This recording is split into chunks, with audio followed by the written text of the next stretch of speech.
My name is Linda Cirulli-Burton, and welcome to this channel named Above the Battleground, ACIM. Above the Battleground is based on the teachings of a spiritual self-study path known as A Course of Miracles.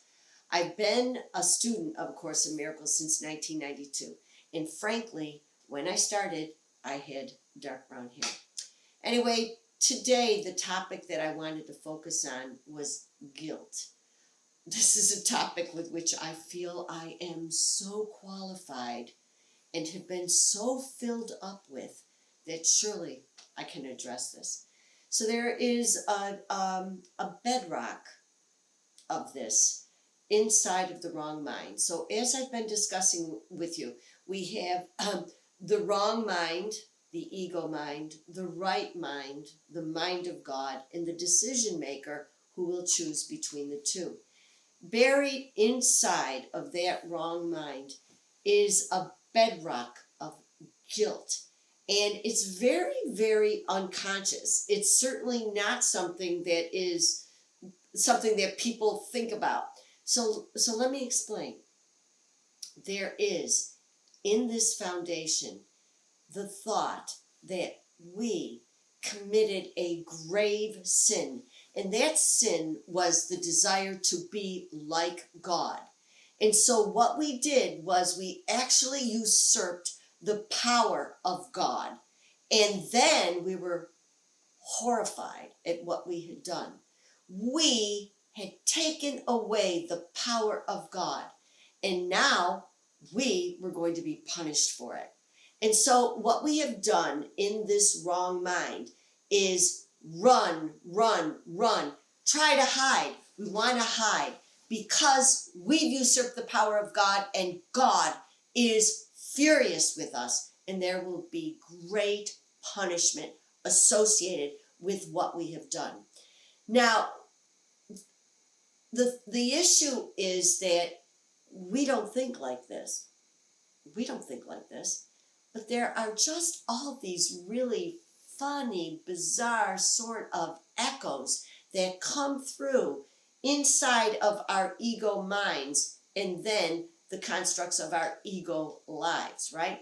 So I laughed out loud when a friend of mine went out with another friend who has become an avowed atheist after being a very devout young woman. And my friend said, I don't know if I want to have lunch with you. What if God strikes us? And I mean, I have to tell you, that really did make me laugh. But the thing of it is that we don't want to feel guilty. And so what we do is the action of projection. Because inside the wrong mind, we created millions of forms. Sometimes they're human beings, and sometimes they're rocks, and sometimes they're animals, and they're buildings, whatever. But there is so much that we have created inside the wrong mind that we can project onto. So, I feel guilty. I feel guilty. What do? I'll never forget, this was really rather a painful moment, when I was talking about a particular woman that I knew, and I said, oh my gosh, that woman acts like she is happy all the time. How can you be happy all the time? There's something not right here. She's always happy and she's always cheerful. And this friend I was walking with said, well now, Linda, that's what people say about you. I was like, oh my gosh, I was like crushed, right? And you know, I gotta say, when I first noticed this concept of projection, in other words, I don't want to feel guilty, so you are the guilty one. It really came when I was a little girl and I was listening to this man who was very abusive with alcohol. I couldn't understand. He was there talking about another man who was very abusive with alcohol and how he was destroying his family. And I'm sitting there listening to him thinking, oh my gosh, everybody says that about you. I thought that was really very interesting. More recently, I can tell you that there was a period of my life where no matter what I did, I couldn't be accepted into a particular group of people. And I really became the equivalent of a groveling idiot. I was really disgusting. Try so very, very hard. And they rejected me. I couldn't believe it. They rejected me no matter my greatest efforts. So I find myself now judging somebody who's relatively famous, who talks about not being accepted into a particular group of people. And I mean, I can't stand the woman. I think she's a whiner. I think that's all she does is whine and whine and whine. So you see, you can project your guilt, if you will, on virtually anything at all. Your dog is acting like a diva. Your dog wants so much attention. Well, haven't you ever acted like a diva and wanted someone's attention so intensely? And this is why I love A Course in Miracles, and why A Course in Miracles makes my heart sing. Because ACIM will tell me that life in this body, this ego life, made of sin, guilt, fear.